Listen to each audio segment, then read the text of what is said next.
अश्विनी वैष्णव। Rail मंत्री सूचना एवं प्रसारण और इलेक्ट्रॉनिक्स एवं सूचना प्रौद्योगिकी ने पुणे जोधपुर एक्सप्रेस को हरी झंडी दिखाई और वीडियो कॉन्फ्रेंसिंग के माध्यम से एमजीआर चेन्नई सेंट्रल जोधपुर भगत की कोठी एक्सप्रेस को पुणे रेलवे स्टेशन पर माननीय केंद्रीय सहकारिता एवं नागरिक उड्डयन राज्य मंत्री श्री मुरलीधर मोहोल, माननीय सांसद श्रीमती मेधा कुलकर्णी और माननीय विधायक श्री सुनील कामले की गरिमामयी उपस्थिति में हरी झंडी दिखाई गई।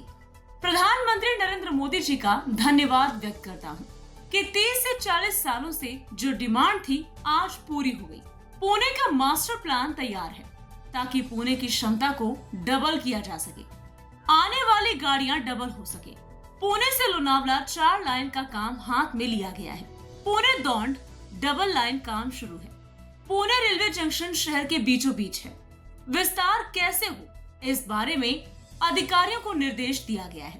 पुणे में नए प्लेटफॉर्म बनाने की जरूरत है।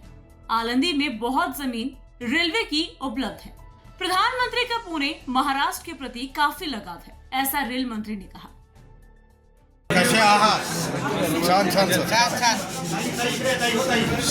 थोड़ा पीछे कर लो, पीछे कर लो। साथियों, बहुत गौरव की बात है कि आज इस पुण्य नगरी पुणे में छत्रपति शिवाजी महाराज की इस भूमि में कई वर्षों से जो डिमांड थी, पश्चिमी राजस्थान को जोड़ने वाली नई रेलवे सर्विस पुणे से और चेन्नई से आज शुरू हुई है। मैं प्रधानमंत्री श्री नरेंद्र मोदी जी उनके यशस्वी काम के लिए उनका हृदय से आभार व्यक्त करता हूं कि ये जो 30-40 वर्षों पुरानी जो डिमांड थी वो आज उन्होंने पूरी की। साथियों, पुणे के विशेष डेवलपमेंट का जिम्मा लिया गया है क्योंकि पुणे एक बहुत ही बड़ी औद्योगिक नगरी है, पुण्य भूमि है, इलेक्ट्रॉनिक्स का हब है। यहाँ पर बहुत डिमांड आती है देश भर से एजुकेशन के लिए, हर तरह के। इसलिए पुणे की कैपेसिटी को डबल करने के लिए कुछ महीनों पहले जब चुनाव के दौरान आप सबसे मैं मिला था, तब आपसे प्रॉमिस किया था कि इसका एक मास्टर प्लान बनेगा। वो मास्टर प्लान बनके तैयार है।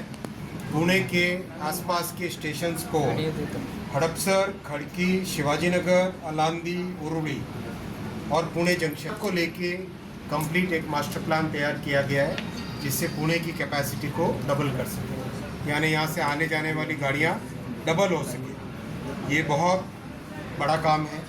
आज़ादी के बाद में इस तरह का बड़ा काम बहुत ही कम समय में कभी ऐसा देखा गया था। ऐसा हमारे प्रधानमंत्री जी का हमेशा हमको मार्गदर्शन है कि आने वाले 40-50 वर्षों का सोच के कोई भी काम हाथ में लो। इसलिए मुंबई हो, पुणे हो, नागपुर हो, नगर हो, अपने महाराष्ट्र में और भी कई शहरों में, पूरे भारतवर्ष में कई शहरों की कैपेसिटी को डबल करने के लिए काम हाथ में लिया गया है। पुणे से नगर की डायरेक्ट लाइन का डीपीआर बन के तैयार हो गया है। डबल लाइन बनेगी ये। मैंने अभी पूरा कंप्लीट डीपीआर देखा है।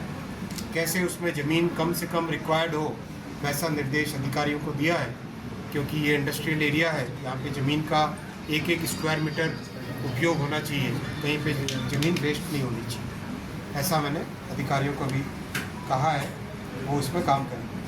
पुणे से लोनावला 3rd और 4th लाइन, इसका भी काम बहुत तेज़ी से आगे जाएगा। इसका डीपीआर बन के रेडी हो गया है। अब महाराष्ट्र सरकार की तरफ से बहुत जल्दी एक इसका आ जाएगा अनुमति। जैसे ही वो अनुमति आती है केंद्र के कैबिनेट की तरफ उसको लेके जाएंगे। दौंड से मनमाड़ नई डबलिंग का काम बहुत तेज़ी से आगे जा रहा है, वो काम भी आपका आगे जाएगा। इंदौर से मनमाड़ नई लाइन, जालना से जलगांव नई लाइन, पुणे से नासिक का नया अलाइनमेंट बनेगा।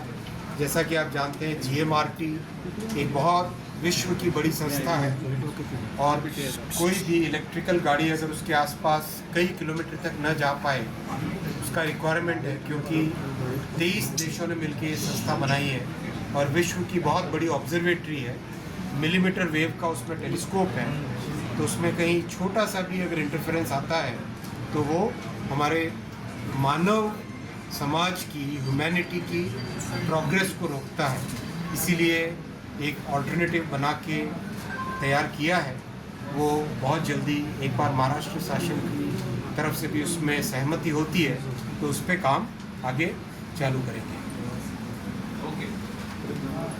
साथ ही साथ मैं आता हूँ पुणे स्टेशन की बात पे। अब पुणे स्टेशन का जब पिछले चुनाव के दौरान यहाँ जब आने का मौका मिला था तब मैंने पूरा निरीक्षण किया था और आज एक दूसरे पर्सपेक्टिव से निरीक्षण और करूँगा। उस वक्त दो बड़े चैलेंजेस हमारे सामने आए थे। एक चैलेंज था कि चूंकि पुणे शहर के पुणे जंक्शन शहर के बीचों बीच है, पुणे जंक्शन शहर के बीचों बीच है, इसलिए यहाँ पर ज़मीन की कमी स्वाभाविक है। तो उसमें हम किस तरह से इस स्टेशन का डेवलप करें, उसका मैंने एक पूरा डिटेल स्टडी करने के लिए अधिकारियों को कहा था। कुछ आइडियाज़ भी दिए थे, वो आइडियाज़ इन्होंने डेवलप किए हैं। सबसे पहला काम है कि पुणे में डिजिटल कंट्रोल की व्यवस्था सबसे पहले होनी चाहिए। दूसरा, जैसा आपने जापान में देखा हो, विदेश में विश्व के कई अच्छे रेलवे सिस्टम्स में आपने देखा होगा कि जो मेजर जंक्शन है जैसे टोक्यो है, तो वहाँ पर गाड़ियाँ रुकती है केवल पैसेंजर्स के बोर्डिंग और डीबोर्डिंग के लिए। मेंटेनेंस के लिए स्टेशन पे नहीं रुकती है, मेंटेनेंस के लिए किसी दूसरी जगह पे जाती है।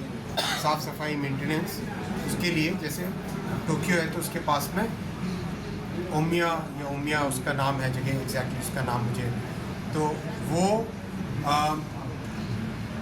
वहाँ जाके उसकी साफ़ सफाई मेंटेनेंस होती है।